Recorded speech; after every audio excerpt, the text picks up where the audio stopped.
साल 1958 में चीन में खोज कर गौरैया यानी कि स्पैरो को मारी गई। यहाँ तक कि इन्हें मारने पर इनाम भी दिए जाते थे। इसका परिणाम लगभग 2.5 करोड़ चीनियों को अपनी जान देकर भुगतना पड़ा था।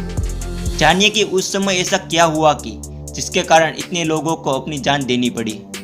तो इस बात को जानने के लिए वीडियो के साथ बने रहिएगा। तो वीडियो शुरू करते हैं।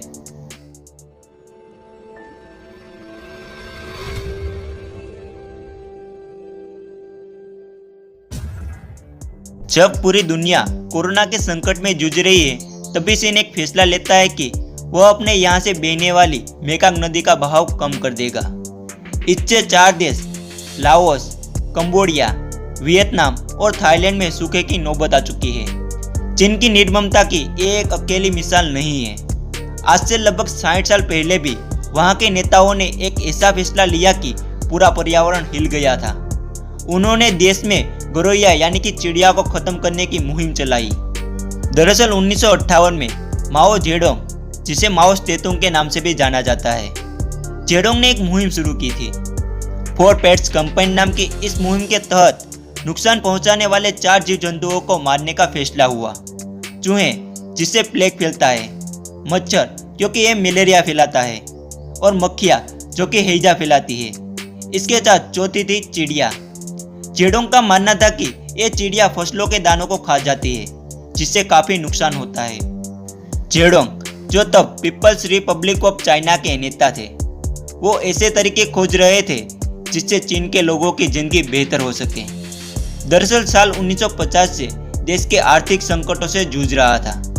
इससे उबरने के लिए जेडोंग ने ग्रेट लेप फॉरवर्ड प्लान बनाया। इसके कई हिस्से थे। इन्हीं में से एक था 4 पेट्स कैंपेन।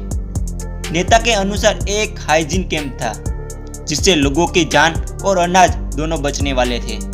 मक्खी, मच्छर और चूहे तो चिपने में माहिर थे, लेकिन चिड़िया की अपनी एक सीमा थी। उन्हें ढूंढा जाने लगा और जहां भी वे बैठी दिखे, चीनी जनता ड्रम, तीन थालियां बजाते हुए उनकी तरफ दौड़ पड़ती। बर्तनों का शोर करते हुए लोग चिड़ियों के पीछे लगातार भागते जाते और तब तक दौड़ते जब तक कि चिड़िया थककर गिर न जाए या खुद ही दम तोड़ ना दे। चिड़िया का मरना सुनिश्चित करने के लिए उनके घोंसलों को ढूंढा जाता और उनके अंडों को फोड़ दिया जाता। चिड़ियों के बच्चों को जमीन पर ही पटक दिया जाता। बड़ों के साथ बच्चे भी खूब खुशी के साथ चिड़िया के सामूहिक कत्ल का हिस्सा बनने लगे। इसके पीछे की एक वजह यह भी थी कि जेडोंग ने चिड़िया मारने पर इनाम रखे थे। जो जितनी ज्यादा चिड़िया मारता, उसे उसी हिसाब से इनाम दिए जाते। हत्यारों का सामूहिक सभा में सम्मान हुआ करता था। यहाँ तक कि संस्था, स्कूल, कॉलेज में कंपटीशन रखे जाते और उन्हें मेडल भी दिए जाते।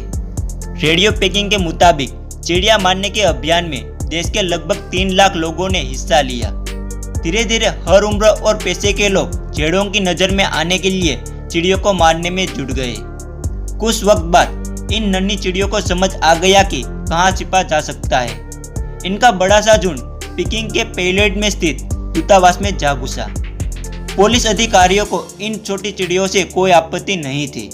उन्होंने चिड़ियों का पीछा करने वाले लोगों को दूतावास के भीतर आने से मना कर दिया, लेकिन जिद पर आए लोगों ने तब भी पीछा नहीं छोड़ा।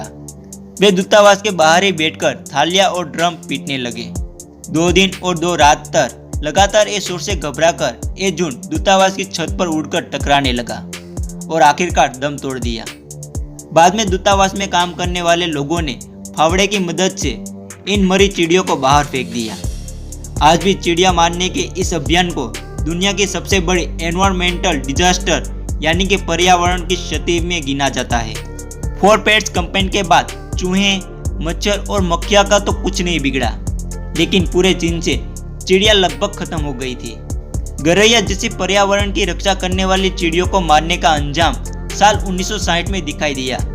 जिस गौरैया को किसानों का दुश्मन समझकर और अनाज खाने वाला कहकर मार दिया गया था, वो असल में तीड़ को खाकर फसलों की रक्षा करती थी। 1960 में फसल बहुत ही कम आई क्योंकि सारी फसल पर तीड़ लग चुकी थी। जेडोंग को तब तक अपनी गलती समझ में आ चुकी थी।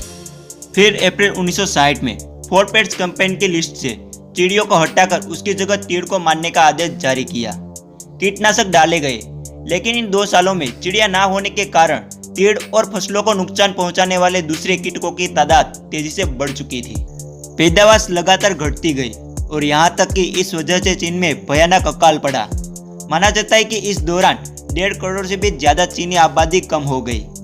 इसे ग्रेट चाइनीज फैमिना के नाम से जाना जाता है। वैसे चीन के सरकारी आंकड़ों में भूखमरी से मौत के आंकड़े 1.5 करोड़ बताए जाते हैं। चीन के पत्रकार यांग जेसन ने इस दुर्घटना पर एक किताब टॉम स्टोन लिखी थी, जो चीन में ही बैन कर दी गई थी। इस किताब में पत्रकार ने जिक्र किया कि कैसे भूख से मरते लोग अपनों के ही लाश को खाने लगे थे। ऐसा भयानक मंजर उस समय हुआ था। जब भी कोई पर्यावरण से छेड़छाड़ करता है तो उसका परिणाम बहुत ही विनाशक आता है। हमेशा पर्यावरण का जतन करें और दूसरों को भी कहें, क्योंकि पर्यावरण सेफ रहेगा तभी हम सब सेफ रहेंगे। ऐसी एक नई वीडियो के साथ फिर मिलेंगे। तब तक के लिए जय हिंद।